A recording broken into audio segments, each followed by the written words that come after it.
This is Democracy Now! I'm Amy Goodman as we go to Hawaii's Big Island, where growing protests are heading into a second week against the construction of a massive telescope on top of Mauna Kea, a dormant volcano, sacred native site that's become a flashpoint of indigenous resistance. On Sunday, demonstrators reported more than 2,000 people had gathered at an access road to stop construction on Hawaii's highest peak from starting. Last week, police arrested 33 people, most of them Hawaiian elders, as they blocked a road to prevent work crews from reaching the site of the 30-meter telescope being planned atop Mauna Kea. We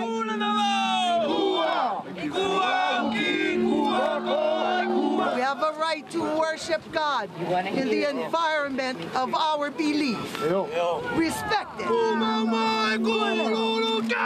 Just hours after the arrests, Hawaii's Democratic Governor David Ige signed an emergency order granting police more power to clear the way for construction equipment.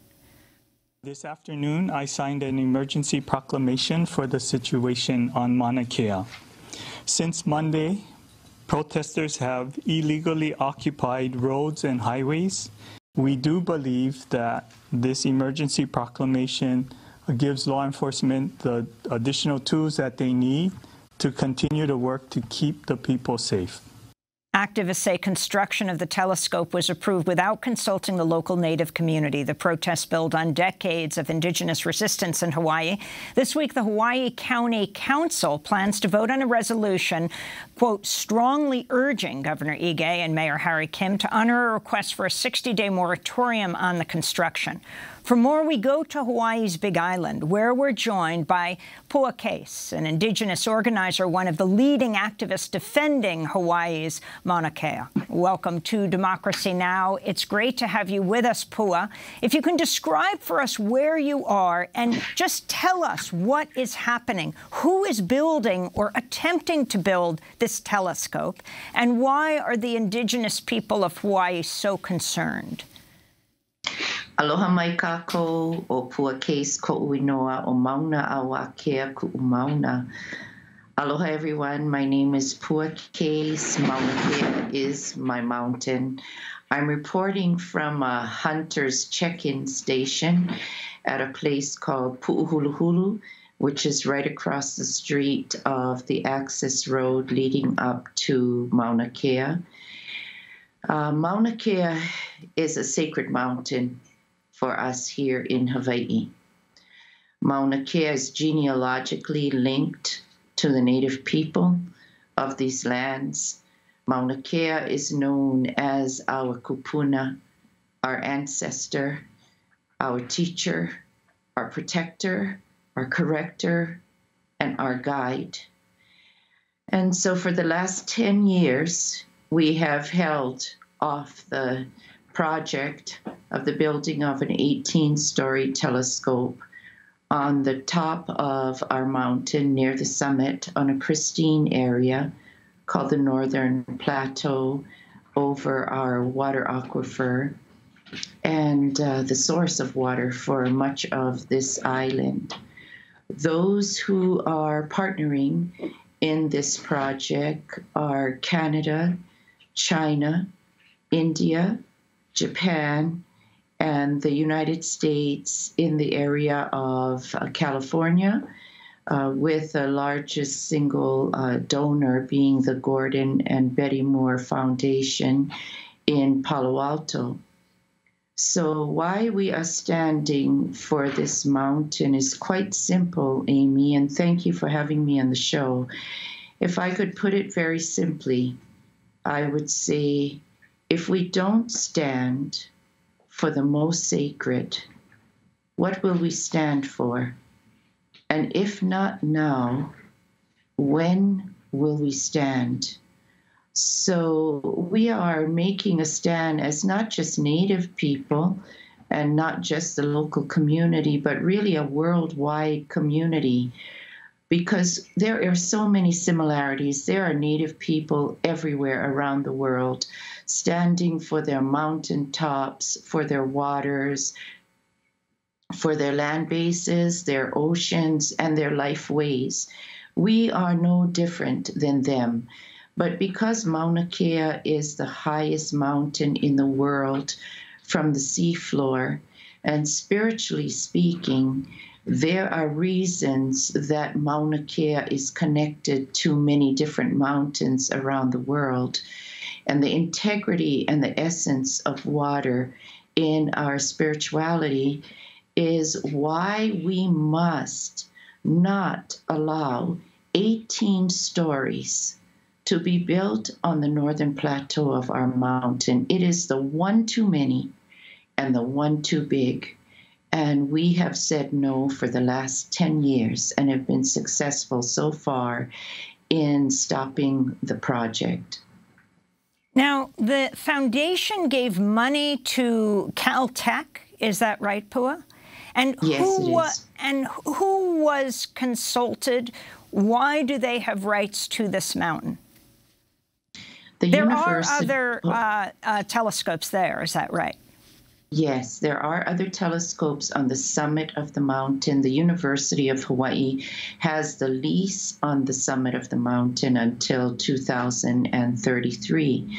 So from the late 1960s, there have been smaller telescopes built on the mountain.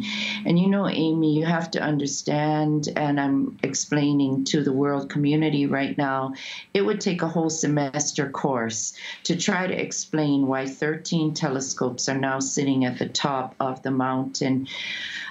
What I can say is that for many of our people, my grandparents' generation, and my parents as well, you know, there comes in that time period, you don't even know if you have the ability to stop something like that. We were in a time period where people would say, oh, they're just going to build it anyway. And a lot of times we were not even aware that building was occurring on the summit. And so for a lot of different reasons, 13 telescopes sit on the summit of Mauna Kea. The 18-story, 30-meter telescope cannot possibly fit on the mountain. The desecration, the construction, and the destruction of the northern plateau is just something that cannot be allowed on our sacred mountain. As I said before, it's the one too many and the one too big. So what I will say is the University of Hawaii initiated the permit on behalf, the permit application on behalf of the countries, because most of the countries are already up on the mountain in those 13 other telescopes. Only China and India are not on the mountain at this time.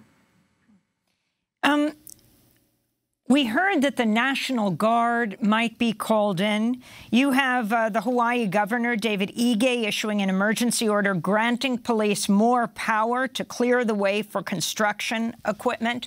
He says that the protesters are dangerous. Can you talk about what you expect to happen today? First, I want to go to an activist speaking last week during a news conference. Sure. And I reaffirm to each and every Makai, each and every police officer, each and every individual who's going to come and attempt to get us out of the way, we will stand, and we will stand in kapu aloha. We are committed, we are absolutely committed to peace, peaceful protest, non-violent action. We are not wavering from that. And so to the Makai, I ask you folks to make that same commitment, because you guys are not my enemy. None of you are my enemy. Our enemy is this illegal occupying state that continues to deny the rights of Kanaka, who continue to treat us as a non-existent, dead people. E ka hui, are we dead? Are we dead? We're alive. That an activist at a news conference last week. So talk about the governor's charges and also where the Honolulu mayor stands. That young activist is one of our organizers. That's Kaho'okahi Kanuha. And his words exemplify the stance that we were taking on the day that the law enforcement came in to the access road area.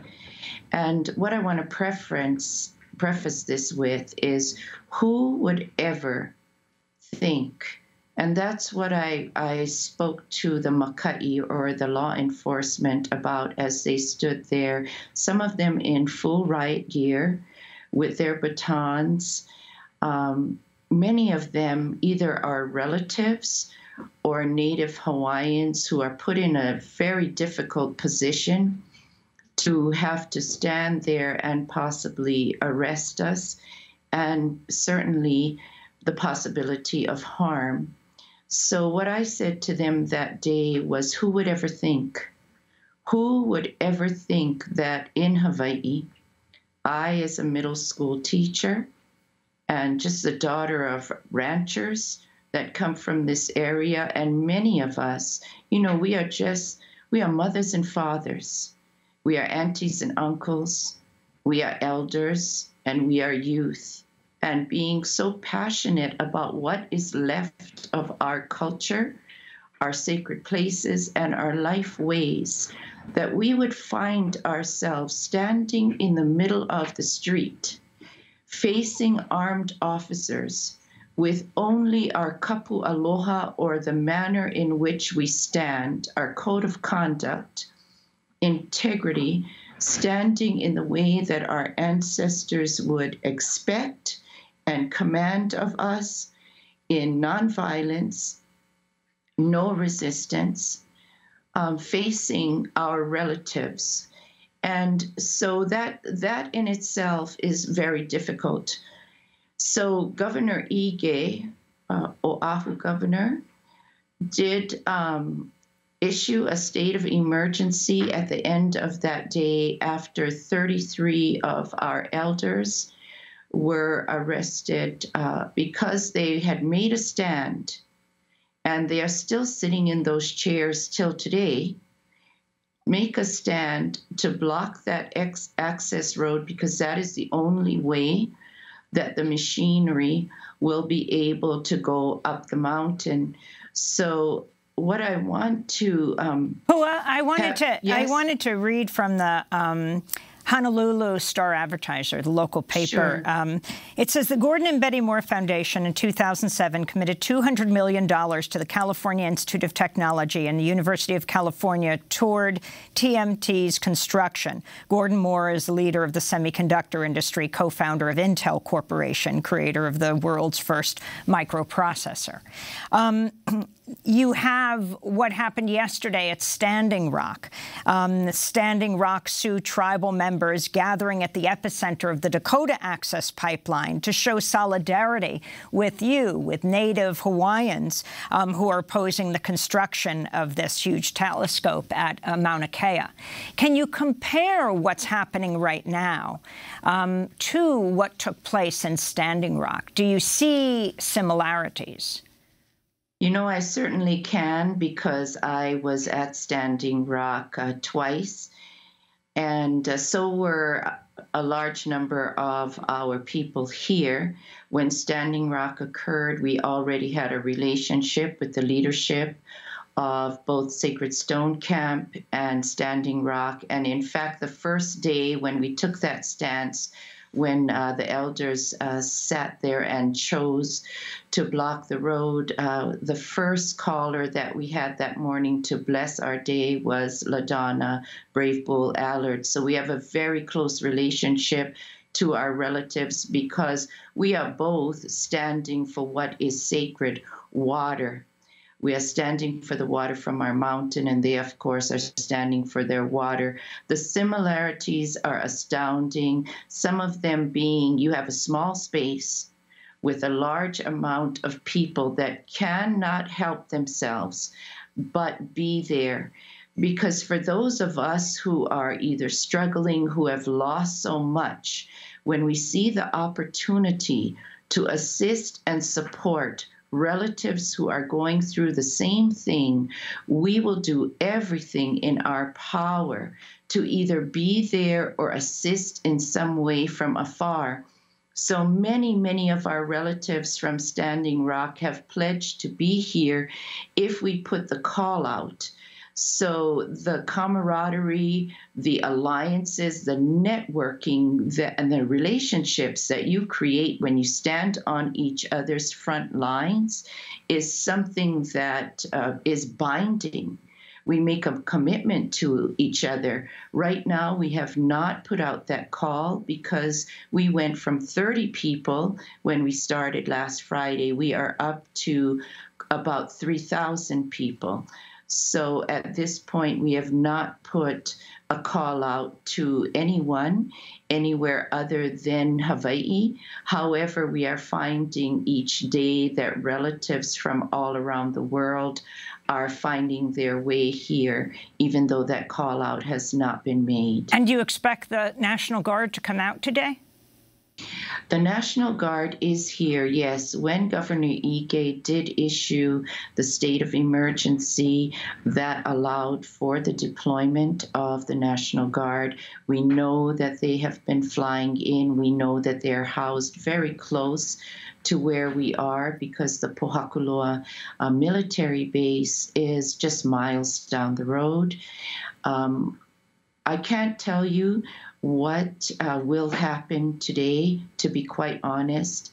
It changes every second of the day. I'm not sure we are aware of what is going to happen. We just remain on alert. We remain vigilant 24 hours. We are actually located in a parking lot, which has become a sanctioned sanctuary and safe place for us, and along the sides of a road in lava fields. So that's where we differ from Standing Rock. We don't have the kind of infrastructure here to create a large camp, except to be right in the elements, in the lava, and in the parking lot across from the access road. We know that the National Guard is here. We know that a large amount of law enforcement is here as well. And again, I have to emphasize that we are people, just people. We are not trained. We are not armed. We come from all walks of life. We are Native people. We are local residents. We are visitors. But we have made a commitment. So what I would like to share, just as an example of how it is here. We just have 30 seconds, Pua. Oh, I'm sorry. So so what I would like to say in ending, if we have 30 seconds left, is I want to thank the worldwide community for standing with us. And so what we are asking is that you go to Actions for Mauna Kea Facebook page. You can find all the information about us. Thank you to everyone around the world, and to you, Amy, for allowing us to voice what is happening here in Hawaii. We are proud people. We are standing for what we have left. And Pua, I want to say thank you for joining us. I'd like to ask you to stay to the top of the hour to do part 2 of this interview, where you can explain further why you are taking this stand. I want to thank you, Pua Case, indigenous organizer defending Hawaii's Mauna Kea. She is there at the access road with so many others who are trying to prevent the 30-meter telescope, or TMT, from being built at the summit of Mauna Kea, the largest mountain in the world, a volcano. Thank you so much for being with us from Hawaii. When we come back, the Environmental Protection Agency says it will not ban a widely used pesticide, even though the agency's own research shows it can cause brain damage in children. We'll be back in 30 seconds.